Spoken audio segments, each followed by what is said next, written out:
দিয়েছিলাম যে নেদারল্যান্ডসের বিপক্ষে তৃতীয় টি-20 ম্যাচে টসের সময় আমি বাংলাদেশের পক্ষে থাকবো না, ডাচদের পক্ষে থাকবো। কেননা নেদারল্যান্ডসই শুধুমাত্র টস জিতলে বাংলাদেশকে আগে ব্যাটিং করতে পাঠাবে। এশিয়া কাপের প্রস্তুতির জন্য আমাদের সেইটা খুবই প্রয়োজন, বাংলাদেশের খুবই প্রয়োজন। এবং টসে কিন্তু ঠিকই নেদারল্যান্ডস তৃতীয় টি-20 ম্যাচে জিতেছে। যদিও আমরা জানি না যে এই ম্যাচটা বাংলাদেশ আসলে জিততে পারতো কি না, আমাদের ব্যাটিং ইনিংসটাই শেষ করতে পারিনি, বৃষ্টির বাগড়ায় খেলাটা পণ্ড হয়ে গিয়েছে। যদি এই ম্যাচটাতে বাংলাদেশ টসে জিতে যেত, এবং যে অবস্থা বাংলাদেশ টিমের মোটামুটি মনে হয় যেন টসে জিতে আমরা এই ম্যাচও আগে ফিল্ডিং নিতাম, সেই ক্ষেত্রে আমাদের এশিয়া কাপের প্রস্তুতিটা আরো ছন্নছাড়া হতো বলে আমার কাছে মনে হয়। অন্তত পক্ষে এই টস জিতে আগে ব্যাটিং নাকি আগে ফিল্ডিং নিব সেই পার্সপেক্টিভ থেকে ম্যাচটা শেষ হতে পারেনি, আমাদের ইনিংসও শেষ হতে পারেনি। 18.2 ওভারে আমরা 164 রান করেছি। এরপরেই বৃষ্টিতে, দ্বিতীয় দফা বৃষ্টিতে খেলা যে বন্ধ হয়েছে, সেই খেলাটা আর চালু করা যায়নি। সিরিজে বাংলাদেশ আগেই জয়টা নিশ্চিত করেছে, 2-0 আমরা এই সিরিজটা জিতেছি। আমরা এই এশিয়া কাপ যে খেলতে যাব, টানা 4টা সিরিজ জয়ের একটা কনফিডেন্স থেকে কিন্তু এই লাস্ট সিরিজটা আমরা বাংলা ওয়াশ করতে পারলাম না। পারতাম কিনা সেটা একটা বড় প্রশ্ন। আর আমাদের এই সেগমেন্টে যেহেতু টার্নিং পয়েন্ট, ম্যাচের সবচেয়ে গুরুত্বপূর্ণ অংশ, এখন ম্যাচ কি বাংলাদেশে ব্যাটিং শেষ হয়নি, তারপরে এই সেগমেন্টের খাতিরে আমাদের এই ইনিংসেরই টার্নিং পয়েন্ট কোনটা সেটা নিয়ে আলোচনাটা করছে। এখানে আলোচনা অনেকগুলো জায়গা রয়েছে, এবং টসের কথা যে বললাম সেটাকেও তো আপনি টার্নিং পয়েন্ট বলতে পারেন, নাকি এর চেয়ে সিগনিফিকেন্ট কোনো জায়গাটা রয়েছে? দেখুন, বাংলাদেশের আগে ব্যাটিং করাটা গুরুত্বপূর্ণ কেন, এটা নিয়ে আমাদের বিস্তর আলোচনা হয়েছে, আমাদের প্ল্যাটফর্মে আমরা আলোচনা করেছি, এটা সব জায়গায় আলোচনা হচ্ছে, বেশিরভাগ জায়গায় আলোচনা হচ্ছে আসলে ওই জিনিসটাই যে বাংলাদেশের ব্যাটসম্যানদের প্রস্তুতির ঘাটতি। আমি মনে করি বাংলাদেশের বোলারদেরও প্রস্তুতির ঘাটতি, তারা একটু বিরুদ্ধ কন্ডিশনে, তারা একটু চাপে পড়া অবস্থায় কিভাবে বোলিং করে সেইটা আমরা দেখতে পাইনি। অন্তত পক্ষে সেকেন্ড ম্যাচে টসে জিতে বাংলাদেশের সেই ক্ষেত্রে আগে ব্যাটিং করাটা উচিত ছিল। সো এই ম্যাচটাতে যখন আমরা খেলছি, সেইখানটাতে অ্যাটলিস্ট কি বলা চলে যে আমাদের একাদশটা একেবারে পুরো উলটপালট করে ফেলা হয়েছে। যেই 3জন সিরিজে এখন পর্যন্ত খেলেনি, সেই মোহাম্মদ সাইফুদ্দিন, নুরুল হাসান, সোহান এবং শামীম পাটোয়ারি, এই 3জনকেই একাদশে ইনক্লুড করা হয়েছে। সঙ্গে আরো 2টা চেঞ্জ করেছে সেকেন্ড ম্যাচের একাদশ থেকে। ইনফ্যাক্ট 5টা পরিবর্তন নিয়ে বাংলাদেশ এই ম্যাচ খেলতে নেমেছে। আর সেইখানটাতে আমাদের 2জন যে এস্টাবলিশড ওপেনার তানজিদ হাসান তামিম এবং পারভেজ হোসেন ইমন, 2জনকেই বাদ দেওয়া হয়েছে। লিটন দাস এবং সাইফ হাসান তারা ওপেন করতে নেমেছেন। তো ওইটা আসলে পুরো উলটপালট করে ফেলার কারণে কি হলো সেটা আমরা অন্য ভিডিওতে অন্যভাবে আলোচনা করব। যখন আমরা টার্নিং পয়েন্ট, এই ইনিংস ম্যাচ তো না, ইনিংসের টার্নিং পয়েন্টের আলোচনাটাই যখন আমরা করছি, তখন কিন্তু আমাদের ওই আগে ব্যাটিং করে আমরা কতটা ভালো করতে পারবো, কত ভালো করতে পারবো। এখন আপনি বললেন 18.2 ওভার 164 রান করেছি 4 উইকেটে। প্রথম 2টা ম্যাচে নেদারল্যান্ডসকে আমরা এই সিলেটেই 136 এবং 103 রান আটকে রেখেছিলাম। সেই অবস্থাতে তো বাংলাদেশে ভালো, কিন্তু বাংলাদেশের যে টার্গেট, আমরা কি আসলে 200 করতে পারবো কিনা? ইনিংসের 10টা বল বাকি ছিল, হাতে 6টা উইকেট ছিল, 200 হয়তো আমরা করতে পারতাম না, কিন্তু মোটা দাগে আমাদের ইনিংসটা খারাপ হয়নি।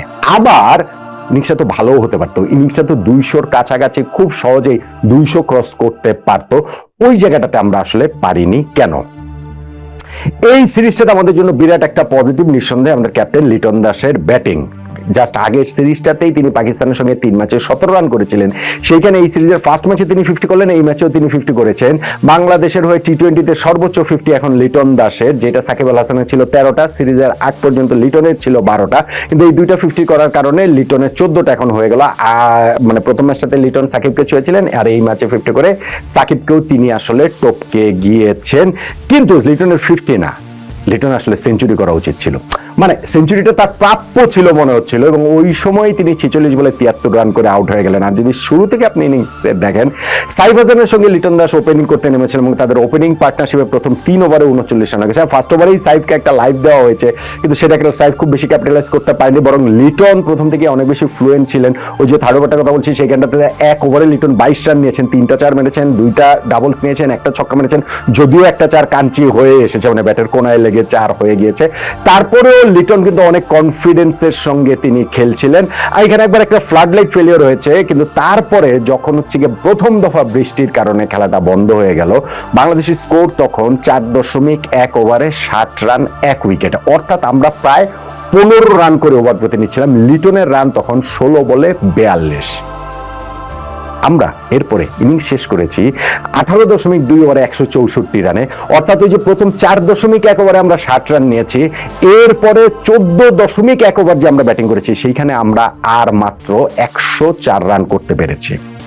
আমাদের টোটাল ইনিংসের রান রেট 8.94 গিয়ে শেষ হয়েছে, যেটা আমি বললাম প্রথম 4.1 ওভারে 60 রান ছিল, অর্থাৎ প্রায় 15 রান করেছিল। লিটন দাসও প্রথম 16 বলে যে 42 করেছিলেন, তিনি ইনিংসটা শেষ করেছেন 46 বলে 73 রান করে। এবং তার মানে এই বৃষ্টির পরবর্তী যে সময়, সেই সময়টাতে লিটন দাস 30টা যে বল খেলেছেন, সেই 30 বলে তিনি মাত্র 31 রান করেছেন। সো ওই প্রথম বৃষ্টির আগে লিটন দাস 16 বলে 42 রান করেছেন, তারপরে গিয়ে তিনি 30 বলে মাত্র 31 রান করেছেন। বাংলাদেশের স্কোর 4.1 ওভারে 1 উইকেটে 60 ছিল, সেইখান থেকে 18.2 ওভারে আমরা 4 উইকেটে 164 রানে শেষ করেছি।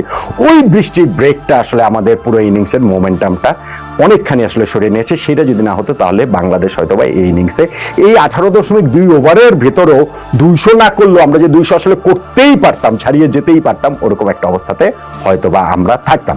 আমাদের ইনিংসে এছাড়া ধরেন তাওহিদ হৃদয় মোটা দাগে স্ট্রাগল করেছেন, একের পর এক বিগ শট খেলার চেষ্টা করেছেন, ব্যর্থ হয়েছেন, 14 বলে 9 রান করে তিনি আউট হয়ে গেছেন। তারপরে লিটনের সঙ্গে একটা শামীম পাটোয়ারির পার্টনারশিপ হলো এবং 15 নম্বর ওভারে এই দুজনই একই ওভারে আউট হয়ে গিয়েছেন 3 বলের মধ্যে।